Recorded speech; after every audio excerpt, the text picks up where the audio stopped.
જલપરીની વાર્તા।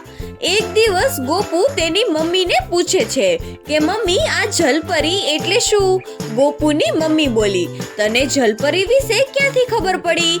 ગોપુ બોલ્યો કે આજે સ્કૂલમાં મારા મિત્રો જલપરી વિશે વાત કરી રહ્યા હતા। ગોપુની મમ્મી બોલી, તો ઠીક છે, આજે હું તને એક નાની જલપરીની વાર્તા કહું છું।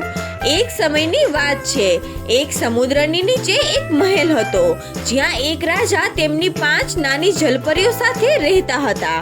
કોઈ પણ જલપરીને સમુદ્રની ઉપર જવાની મનાઈ હતી, જ્યાં સુધી તે 15 વર્ષની ન થઈ જાય ત્યાં સુધી। રાજાની સૌથી નાની છોકરી ખૂબ જ સુંદર હતી, જેમનું નામ નોવા હતું। એ સમુદ્રની ઉપર જવા માંગતી હતી અને પછી એક દિવસ આવ્યો જ્યારે જલપરી 15 વર્ષની થઈ ગઈ અને જલપરી સમુદ્રની ઉપર જાય છે અને એ ખૂબ જ ખુશ હોય છે। ત્યાં જલપરીને એક મોટું જહાજ દેખાય છે। જલપરી બોલી કે મારે તેમની નજીક જવું જોઈએ, તે કેવડું મોટું જહાજ છે। જલપરી એ જહાજને જોવા માટે જહાજની નજીક જાય છે અને જોવે છે તો એ જહાજમાં એક સુંદર રાજકુમાર બેઠો હતો। ત્યાં અચાનક એક સમુદ્રી તુફાન આવે છે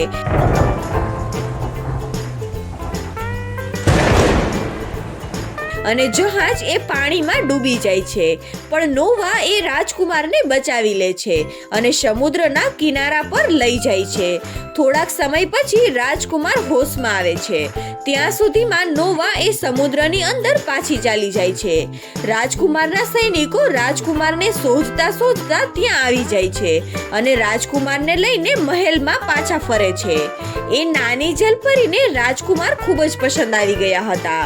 એ રોજ સવારે સમુદ્રની બહાર જતી અને રાજકુમારના આવવાની રાહ જોતી હતી, પણ રાજકુમાર ફરી સમુદ્ર પાસે ક્યારે ન આવ્યા। એટલા માટે નોવા એ રાજકુમારને શોધવા માટે ધરતી પર જવા માંગતી હતી, પણ એ એક જલપરી હતી, એટલા માટે એ સમુદ્રની બહાર ન જઈ શકતી હતી। પછી તેણે એક તરકીબ સૂઝી અને એ સમુદ્રની જાદુગરની પાસે જાય છે। નોવા જાદુગરને કહે છે કે મારે એક મનુષ્ય બનવું છે। જાદુગર બોલી, પણ કેમ? નાની જલપરીએ કહ્યું કે મને રાજકુમાર ખૂબ જ પસંદ છે। જાદુગરની બોલી, અચ્છા, તો આ વાત છે, પણ આના બદલામાં તારે મને તારો અવાજ આપવો પડશે। નોવા અવાજ આપવા માટે માની જાય છે। પછી જાદુગર એ નોવા પર જાદુ કરે છે અને જલપરીને એક મનુષ્ય બનાવી દે છે। જલપરી બેહોશ થઈ જાય છે, પણ જ્યારે તેને હોશ આવે છે ત્યારે તે રાજકુમારની સામે હતી। રાજકુમાર પૂછે છે કે તું કોણ છે, પણ નોવાનો અવાજ ન નીકળ્યો। પછી રાજકુમાર એ તેમને લઈને મહેલમાં જાય છે અને રાજકુમાર મહેલમાં નોવાને તેમની મિત્ર બનાવીને રાખે છે, પણ રાજકુમારને એ નહોતી ખબર કે નોવાએ જ તેમનો જીવ બચાવ્યો હતો અને રાજકુમારને પણ નોવા ખૂબ જ પસંદ આવી હતી। કેટલાક દિવસ પછી રાજકુમારની કોઈ સાથે સગાઈ થવાની હતી। હવે નોવા રાજકુમાર સાથે રહી શકતી ન હતી અને સમુદ્રમાં પણ પાછી ફરી શકતી ન હતી। નોવાએ સમુદ્રમાં પાછું કૂદી જવાનું નક્કી કર્યું અને જ્યારે તે સમુદ્રમાં ડૂબકી લગાવે છે ત્યારે એ સમુદ્રની અંદર જવાને બદલે આકાશમાં ઉડવા લાગે છે અને વાદળોમાં પહોંચી જાય છે। વાદળમાં રહેલી પરીઓ તેમનું સ્વાગત કરે છે। ગોપુ બોલ્યો, કાશ આ નાની જલપરીને રાજકુમાર હંમેશા માટે મળી જાત।